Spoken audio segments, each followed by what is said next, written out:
Je vous invite à poursuivre la lecture des psaumes. Nous en sommes arrivés au psaume 60.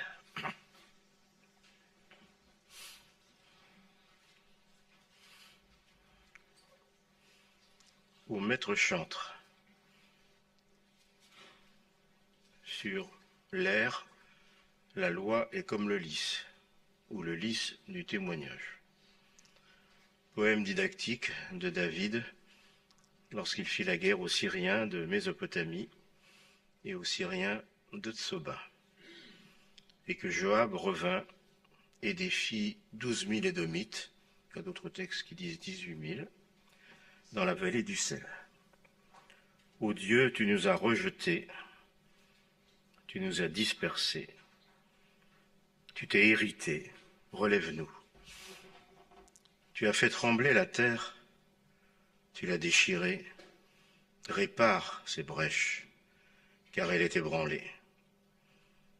Tu as fait voir à ton peuple de dures épreuves, tu nous as abreuvés d'un vin qui donne le vertige, mais tu as donné à ceux qui te craignent un étendard ou une bannière, afin qu'ils se lèvent au nom de la vérité. Pour que tes bien-aimés soient délivrés, sauve-nous par ta main droite et exauce-nous. Dieu l'a déclaré dans son sanctuaire, je triompherai. Sichem sera ma part, je mesurerai au cordeau la vallée de Sukkot. Galad est à moi Manassé. Éphraïm est le rempart de ma tête, Juda est mon sceptre, Moab est le bassin dans lequel je me lave.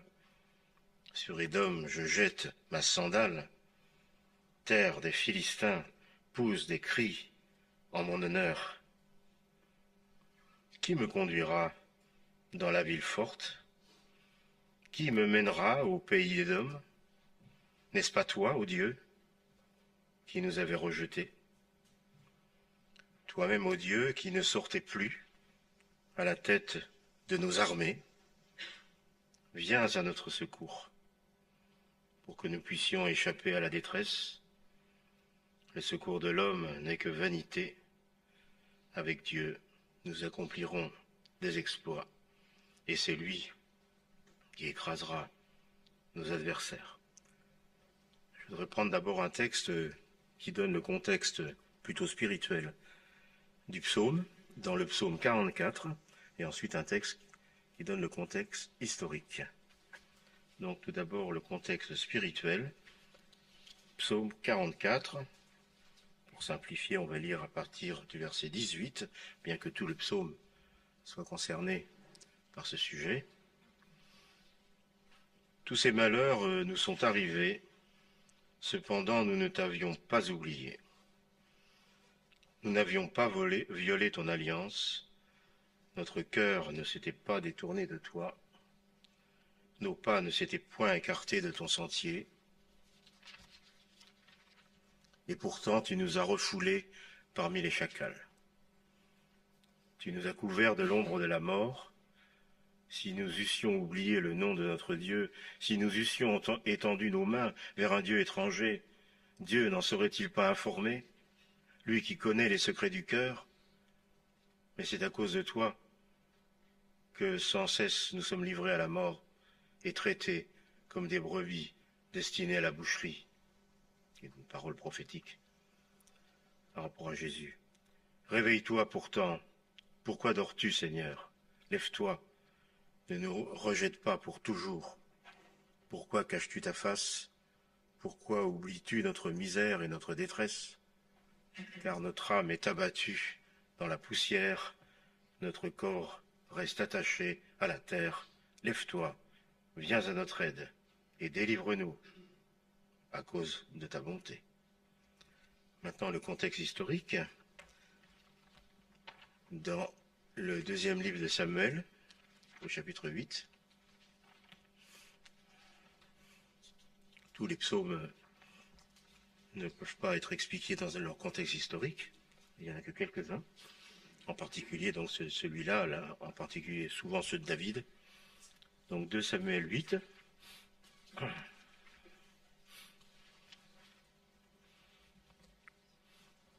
Après cela, David bâtit les Philistins et les soumit. Et il leur enleva la suprématie. Il bâtit aussi les Moabites, il les fit étendre sur le sol et mesurer au cordeau.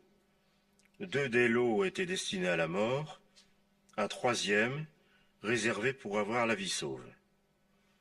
Ainsi les Moabites furent soumis à David et lui payèrent un tribut.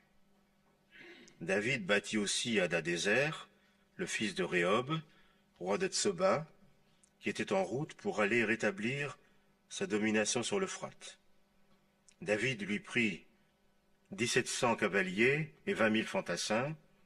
Il coupa les jarrets aux chevaux de tous les chars, et il ne réserva qu'une centaine d'attelages. Les Syriens de Damas vinrent au secours de Hadadézer, roi de Tsoba, et David leur tua 22 000 hommes.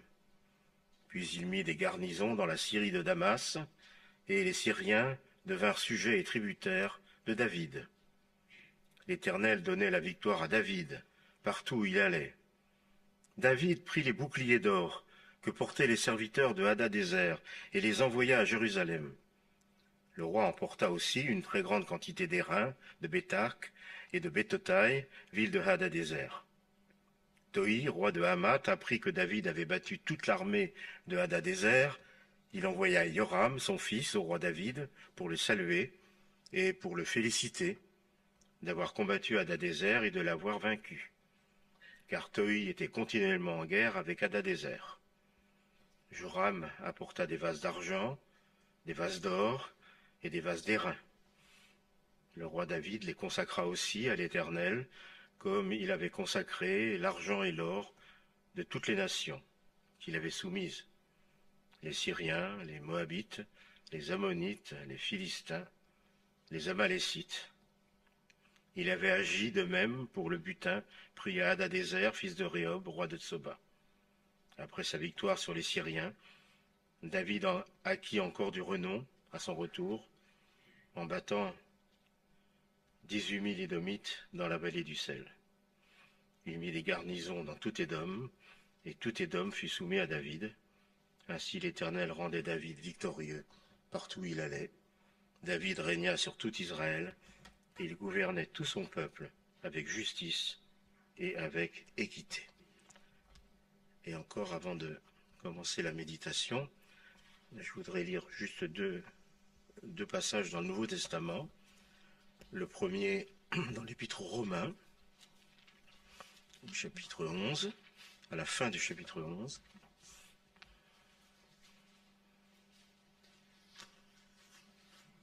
Au verset 33, ô profondeur de la richesse, de la sagesse et de la connaissance de Dieu, que ses jugements sont impénétrables et ses voies incompréhensibles. Car qui a connu la pensée du Seigneur? Ou qui a été son conseiller? Ou bien qui lui a donné le premier pour recevoir quelque chose en retour? C'est de lui, par lui et pour lui que sont toutes choses. À lui soit la gloire dans tous les siècles. Amen.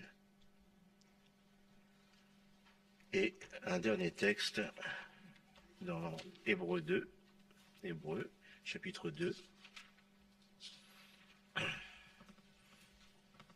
verset 5. Car ce n'est pas à des anges qu'il a soumis le monde à venir dont nous parlons, mais quelqu'un a rendu quelque part ce témoignage. Qu'est-ce que l'homme pour que tu te souviennes de lui, ou le Fils de l'homme pour que tu en prennes soin?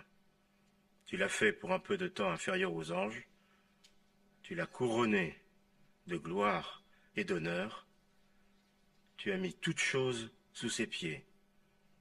En lui soumettant ainsi toutes choses, Dieu n'a rien laissé, qui ne lui fût soumis. Cependant, nous ne voyons pas encore que toutes choses lui soient soumises. Mais ce Jésus, qui a été fait pour un peu de temps inférieur aux anges, nous le voyons, à cause de la mort qu'il a soufferte, couronné de gloire et d'honneur. C'est ainsi que par la grâce de Dieu, il a pu mourir pour tous les hommes.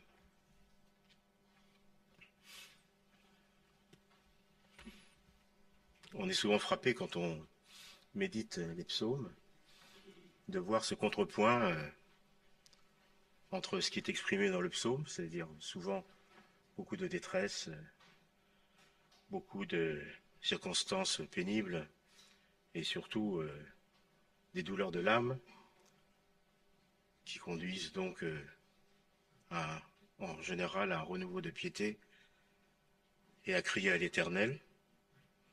Et d'un autre côté, lorsqu'on lit dans les livres historiques la contextualisation, je dirais, des mêmes circonstances, mais vue des livres historiques.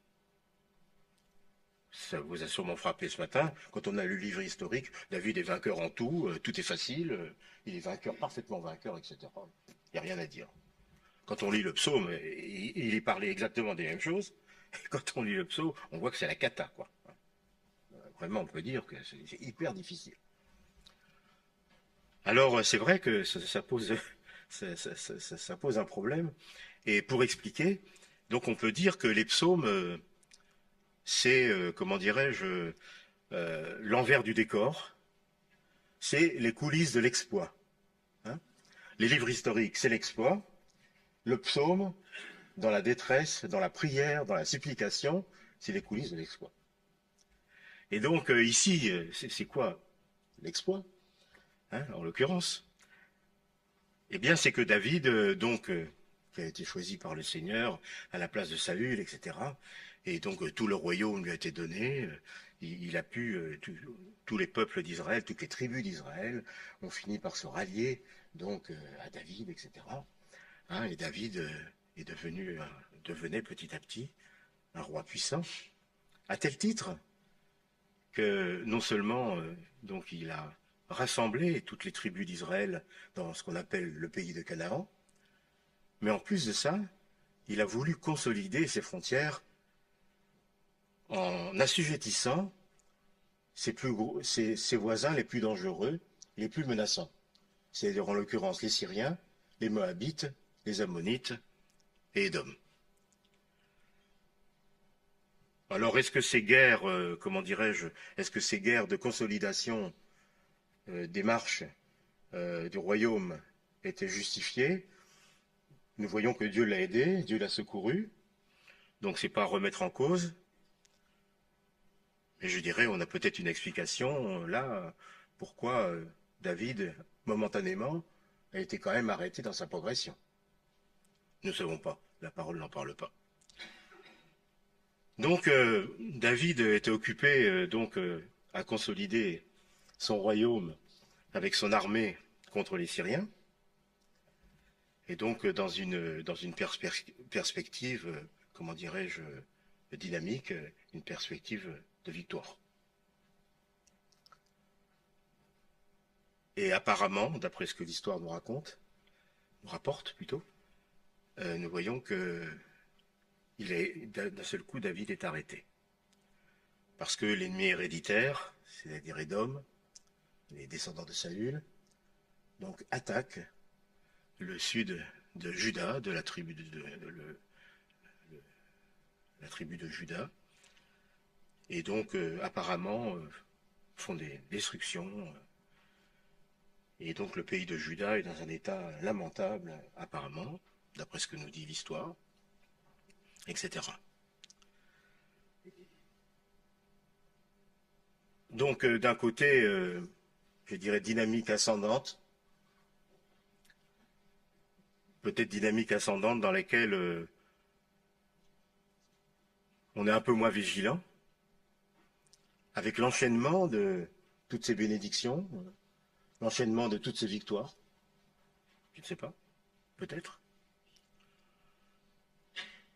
En tout cas, David, d'un seul coup, alors que, on peut dire, tout lui souriait, après des années, on l'a encore entendu hier, hein, parce que ce psaume nous amène très, très loin par rapport au psaume d'hier, au niveau historique. Hein. Mais bon, après tout ce qu'il a vécu, de souffrance, etc., de manière à ce qu'il puisse être roi, etc., nous voyons que là, tout se passait bien pour lui. Il était dans vraiment une courbe ascendante. Et d'un seul coup, tout est arrêté. Donc c'est ça le contexte du psaume. C'est un contexte que nous connaissons bien, parce que dans notre vie chrétienne, eh bien entendu, il y a des périodes où nous vivons bénédiction sur bénédiction, etc. Certaines progressions qui nous satisfait, dans laquelle nous recevons des bénédictions de la part du Seigneur, bénédictions spirituelles, peut-être des fois matérielles aussi. Et puis, d'un seul coup, comment dirais-je, voilà des événements extrêmement fâcheux. Et c'est d'autant plus difficile de revenir à des événements fâcheux quand on a été délivré des choses difficiles. Enfin, il me semble. Quand on est en train de lutter, de combattre, c'est plus facile de continuer de combattre, bien que on peut être tenté par la lassitude, hein, par la fatigue, la lassitude, la longueur du combat. Mais quand on a été délivré, on a joui de la paix, etc. Combien il est difficile je dirais, de s'y remettre, hein, de se retrouver comme David était là, devant cette situation lamentable, cette situation cruelle dans laquelle il se retrouve à nouveau. Et c'est décrit dans le premier paragraphe, hein, c'est le sujet cette description, je dirais, de cet état difficile du pays, puisque David a priori quitte donc la Mésopotamie, enfin là où il guerroyait, et redescend rapidement dans son pays pour constater en fait les dégâts. Alors il utilise des mots extrêmement forts. Il assimile ce qui se passe à un tremblement de terre, dit-il. Tu as fait trembler la terre, tu as déchiré. Ça ne sait pas bien à quoi il fait référence, mais enfin en tout cas, pour lui, il vit ça comme c'est un vrai tremblement de terre. Tu as fait vivre à ton peuple diverses épreuves, tu nous as abreuvés d'un vin qui donne le vertige, c'est-à-dire qu'on ne comprend pas ce qui nous arrive en fait. Il y a beaucoup de circonstances dans notre vie où, justement, après des succès, après un repos, d'un seul coup, c'est la guerre à nouveau.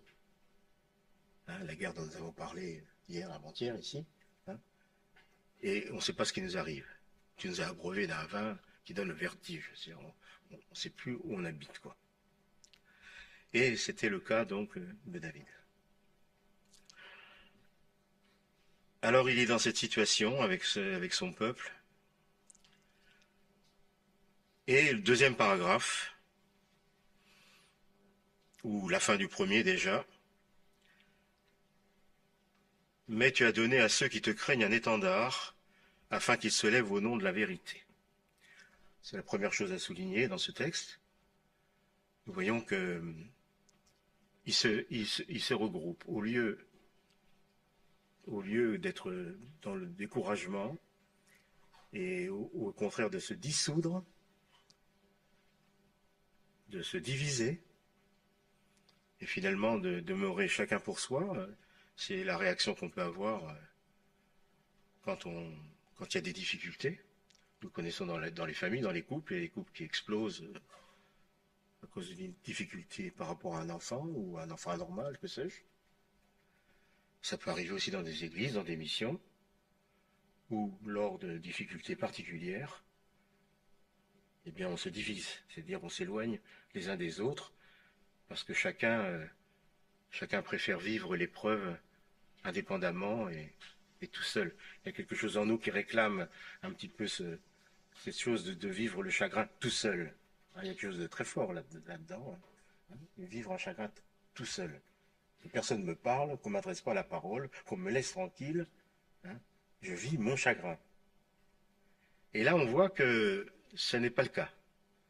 Parce qu'il y a l'étendard de la vérité, c'est-à-dire le nom de Dieu, hein, qui est élevé et qui est là, puisque c'est le peuple de Dieu. le peuple au milieu duquel le Seigneur règne. Et donc cet étendard est élevé, et au lieu de se disperser, donc, le peuple, au contraire, se regroupe sous cette bannière, qui est la bannière de la vérité et de l'amour. Donc ça, c'est la première chose à noter, hein.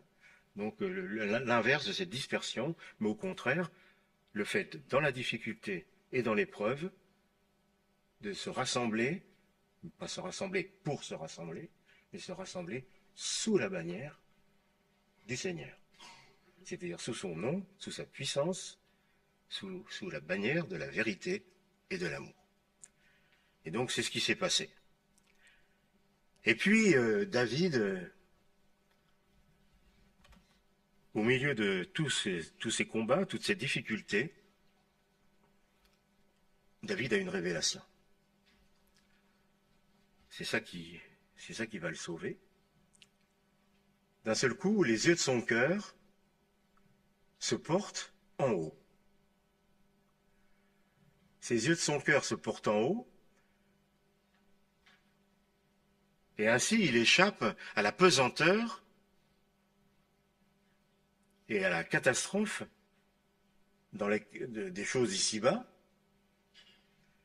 Et son cœur se portant en haut, il reçoit une révélation de Dieu, qui est, au-delà du visible, la seule vérité. La bannière de la vérité avait été élevée.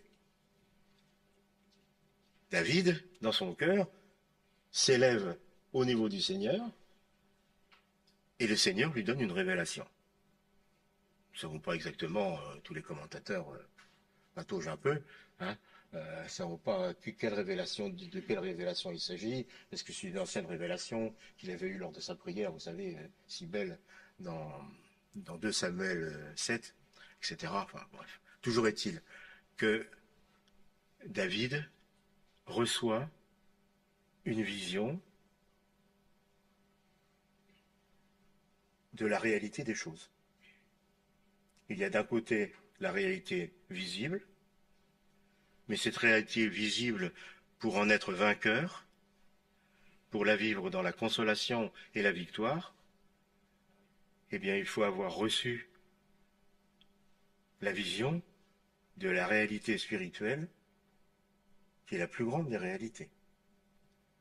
Et c'est la raison pour laquelle le Seigneur donc se révèle à lui et lui montre, je dirais, le choix de Dieu. Comme quoi, ils n'ont rien à craindre. Puisque, et bien sûr pour nous, le pendant de tout ça, le parallèle de tout ça, eh bien entendu, c'est la raison pour laquelle j'ai lu dans Hébreu, etc. Hein, c'est la raison pour laquelle j'ai lu ces textes. Hein, c'est donc, nous contemplons Jésus, couronné de gloire et d'honneur. Il a sur la croix proclamé, tout est accompli. Hein, dans toute difficulté, nous sommes ressuscités avec lui, dit la parole d'Éphésiens, dans les lieux célestes. Il y a donc une réalité spirituelle qui permet que nous n'oublions pas, comment dirais-je, ça n'est pas de la poudre aux yeux, ça n'est pas ça n'est pas une drogue, etc. Hein, mais c'est l'intervention, c'est l'espérance, c'est la foi qui, telle une encre de l'âme, donc va jusqu'en haut, là où se tient Christ victorieux et qui manifeste la victoire du Seigneur, qui est dit ici, je triompherai. Donc nous voyons qu'au milieu de toutes ces difficultés extrêmes et de toutes ces réalités affligeantes, nous voyons que David est transporté quelque part dans son cœur, eh bien dans cette réalité du Seigneur qui affirme et qui proclame « Je triompherai ». Il proclame « Je triompherai », c'est déjà avant terme, bien entendu, je dirais, c'est le triomphe du Seigneur Jésus, c'est le triomphe de Christ, donné avant terme, déjà dans l'Ancien Testament, puisque pour Dieu, un jour est comme 1000 ans, 1000 ans comme un jour, et donc la croix n'étant pas encore advenue, néanmoins, dans l'éternité de Dieu, eh bien, Dieu peut parler comme ça, « Je triompherai ». Et donc, c'est la vision qu'a David, Et cette vision est quelque chose sur laquelle nous devons nous arrêter, parce que, comment dirais-je, cette vision est euh, toute empreinte de la sollicitude et de l'amour de Dieu pour son peuple qu'il a choisi. Il y a quelque chose de particulier, hein. Ce peuple m'appartient. Donc il retrace des villes comme Sichem, la vallée de Sukkot. C'est tout ce chemin que Jacob avait traversé, avait fait lorsqu'il est revenu de Mésopotamie. Donc c'est pour ça que ce sont ces lieux qui sont cités d'abord, etc. Galade, Manassé, c'est-à-dire tout le chemin en venant de la Mésopotamie. Mais après, Éphraïm, donc la plus grosse des tribus, et Juda, la tribu princière, eh bien, qui font l'objet de privilèges extraordinaires, hein. Puisque Éphraïm est le rempart de ma tête. Je ne sais pas si ça vous dit quelque chose.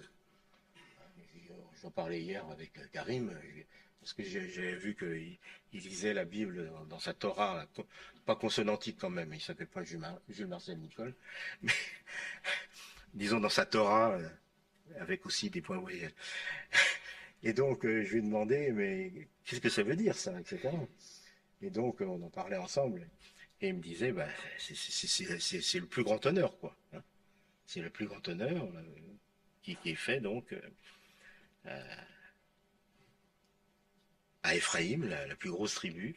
C'est le rempart de la tête de Dieu. Ça nous échappe un peu, hein. Il faut le reconnaître, hein. Mais nous sommes là pour recevoir de la part de Dieu. Ce que nous recevons de la part de Dieu, nous ne pouvons pas, nous ne le comprenons pas souvent, hein. Mais c'est néanmoins pourtant une bénédiction pour notre âme. Et le fait qu'il puisse dire cette ville est à moi, cette tribu est à moi, etc. Hein. Éphraïm, le rempart de mon armure, c'est-à-dire la pièce la plus glorieuse de l'armure, hein, qui est le casque, hein, eh bien c'est Éphraïm. Et puis Juda est mon sceptre. Alors bien sûr, ensuite il parle des ennemis, et là nous voyons tout le mépris que peut avoir Dieu par rapport à ceux qui ne sont pas seulement les ennemis d'Israël, hein, mais qui sont véritablement ses ennemis à lui. C'est ce que nous devons comprendre lorsque nous voyons je dirais la fermeté, la fermeté, le jugement de Dieu, c'est la sévérité du jugement de Dieu vis-à-vis de certains peuples qui se sont opposés à Israël. Hein, celui qui s'oppose à Israël, c'est mon peuple choisi, eh bien, touche à la prunelle de mes yeux, est-il dit dans un prophète, etc. Et donc, nous voyons, c'est clair que nous comprenons la sévérité, parce que il s'agit pas, c'est pas seulement des ennemis d'Israël, mais ce sont des ennemis, eux, véritablement du Seigneur. Et donc, c'est cette vision qu'il a. Et là, il écrit le psaume. Voilà. On en est là. Il vit tout ça. Il reçoit ça de la part du Seigneur et il écrit le psaume. Il est comblé, on peut dire spirituellement, mais tout reste à faire. Il est comblé spirituellement parce qu'il a les plus grandes promesses de la part de Dieu. Et c'est aussi notre cas. Dans tous les combats que nous connaissons et dont les frères vous ont parlé ces derniers matins, hein, dans tous ces combats, qui sont les combats du Seigneur, eh bien, nous voyons que nous sommes soutenus par le Seigneur. Mais on voit ici, il a reçu ça, il a toute cette bénédiction, il a été transporté dans une toute autre vision. Et je reviens à nouveau sur ce que je disais tout à l'heure, sur ces passages du Nouveau Testament qui nous disent nous sommes ressuscités en lui, avec lui. C'est quand même différent de vivre les difficultés de nos vies en étant ici-bas, les pieds sont ici-bas, mais le cœur n'y est pas, le cœur est en Dieu, le cœur est plutôt en Jésus, et Jésus est couronné de gloire et d'honneur dans le ciel. Ce sont ces choses qui doivent nous faire vivre et qui doivent aussi nous faire vibrer. Mais nous voyons que pour David, eh bien, tout reste néanmoins à faire. Et c'est la raison pour laquelle il aborde ensuite donc ce dernier paragraphe, qui est sa prière. Qui n'est pas une prière facile. Parce que David a reçu toutes ses promesses, en fait, toutes ses bénédictions. Mais celui qui peut le délivrer de ses ennemis et de la mort, et de la destruction de son peuple, c'est celui qui vient de lui résister, de lui dire non. On a connu à Metz, il y a quelques années, un jeune pasteur, de nos frères, qui est décédé, qui était pasteur avec un autre frère de l'église de Metz, moins de 40 ans, est décédé. Toi qui nous as résisté, tu es le seul à pouvoir nous délivrer. Mais allons-nous le prier? Allons-nous prier à celui qui nous a dit non? Vous voyez ce que je veux dire? Comment prier après l'échec?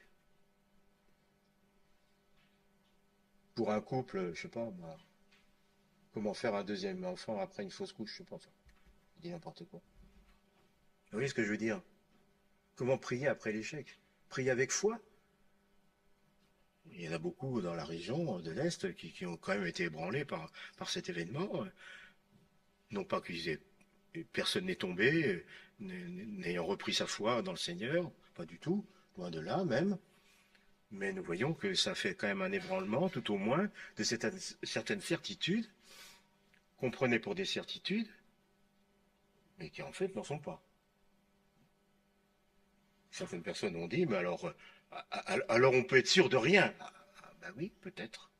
Vous voyez ce que je veux dire? Prier avec foi, alors que le Seigneur vient de nous dire non. C'est l'apôtre Paul qui prie 3 fois. Hein, l'apôtre Paul prie 3 fois pour être délivré.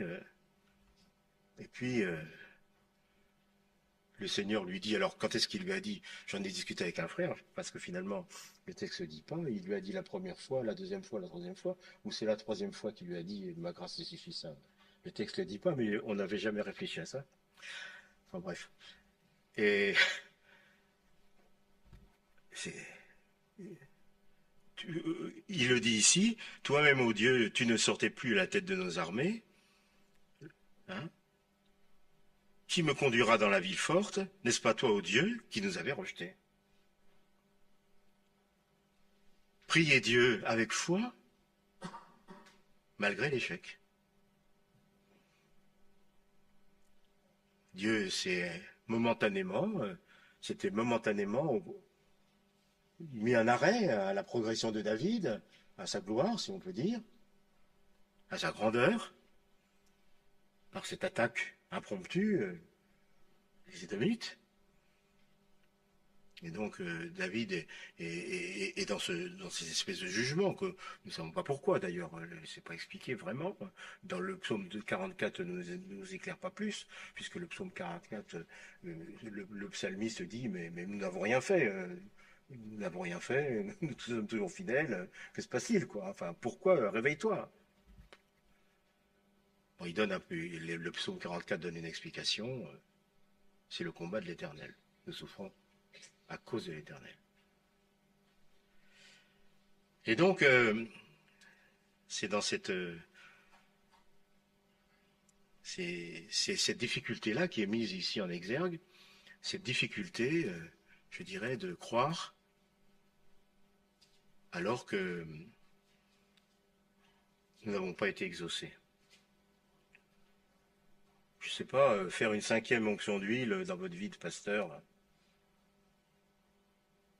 quand il y en a 4 qui n'ont rien donné. Non, enfin, je veux dire, l'onction d'huile, c'est pas ça. On est bien d'accord. Hein, l'onction d'huile, il y a un renouvellement aussi de l'âme, il y a l'esprit de vie qui est donné. Mais enfin, n'empêche quand même.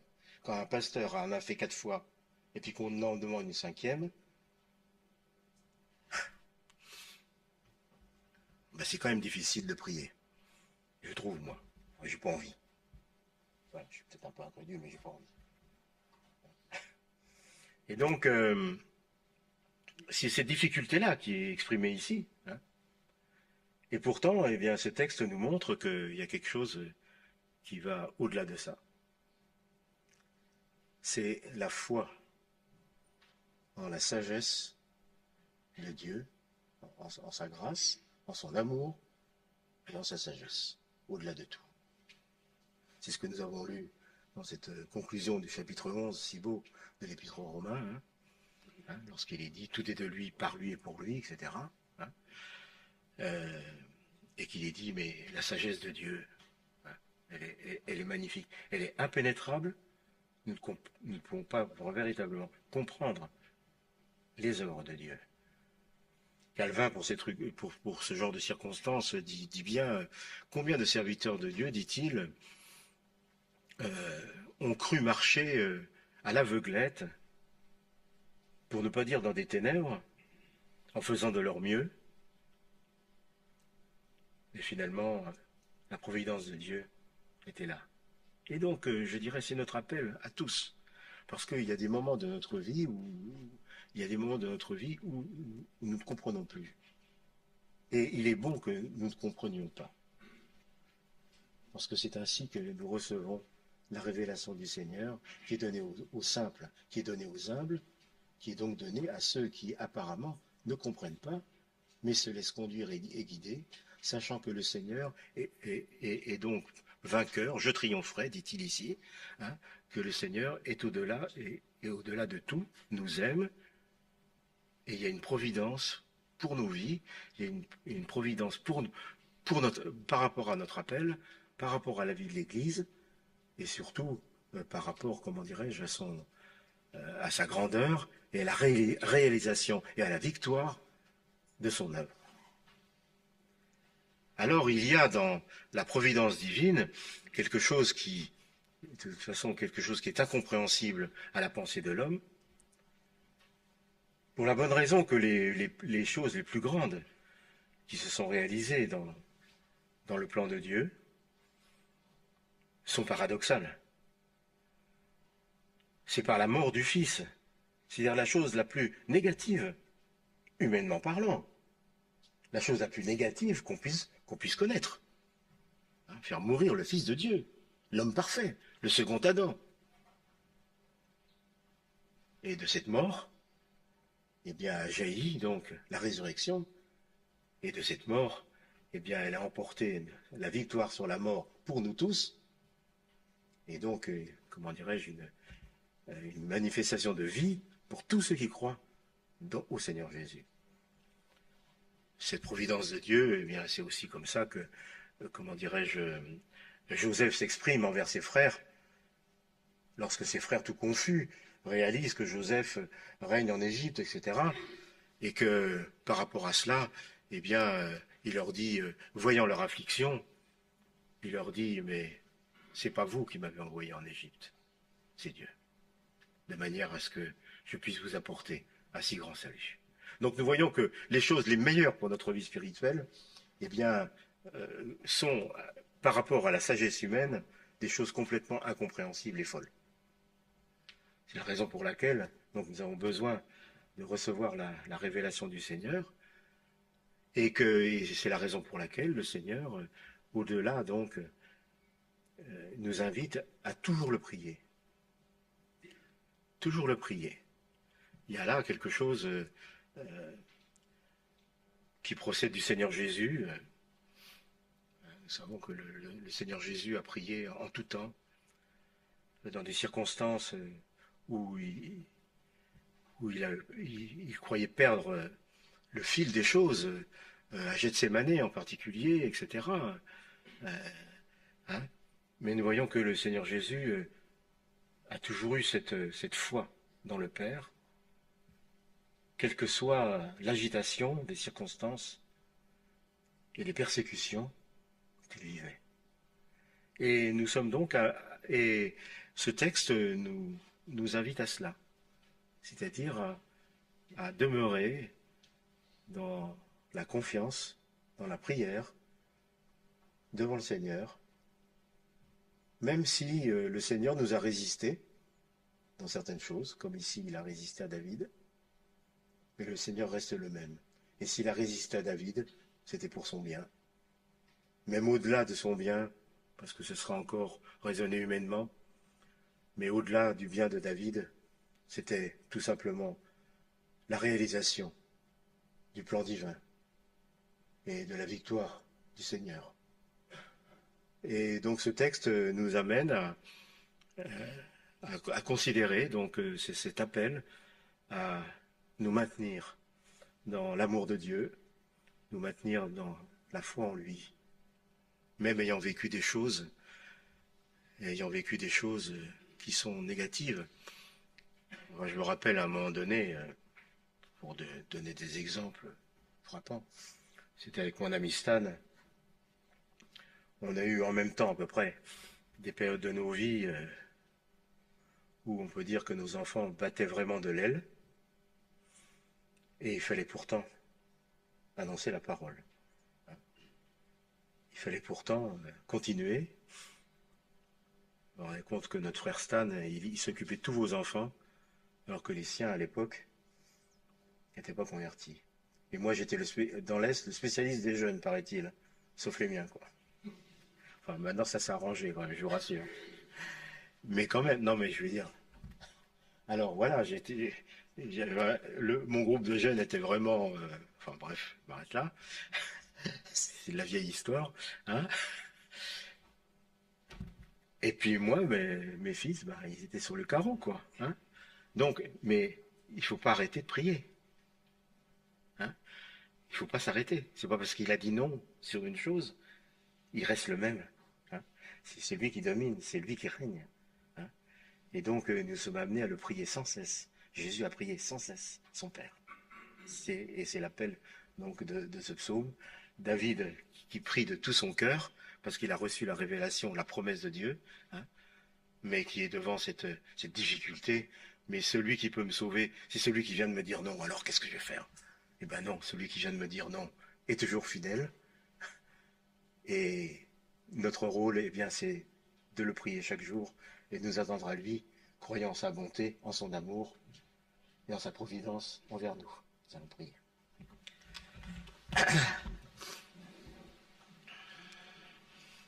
Seigneur, je te loue de tout mon cœur parce que, Seigneur, ton dessein nous dépasse. Ton dessein est au-delà de tout. Et nous voyons que ton amour est manifesté. Tu es fidèle, Seigneur, miséricordieux. Tu règnes au-dessus de toutes choses. Et Judas est le sceptre de ton armure, le sceptre de ton bras. Éphraïm et c'est le casque de ton armure. Manassé est à toi, tout est à toi, nous sommes ton peuple. Seigneur, nous voulons embrasser cette réalité, de louer, Seigneur, parce que tu nous la révèles, tu nous le donnes, tu le promets. Et dans toutes les difficultés de notre vie, qui sont parce que nous sommes chrétiens, comme nous l'avons entendu ces jours-ci, eh bien, devant toutes ces difficultés, Seigneur, nous tournons nos regards et les regards de nos cœurs en haut, là où tu dis « Je triompherai ». Seigneur, loué sois-tu, parce que tu nous donnes cette promesse, parce que Christ est couronné de gloire et d'honneur auprès de toi, et nous sommes en lui. Telle est la réalité. Seigneur, secours-nous dans toutes nos détresses, que nos cœurs, Seigneur, s'attendent à toi et te glorifient. Amen.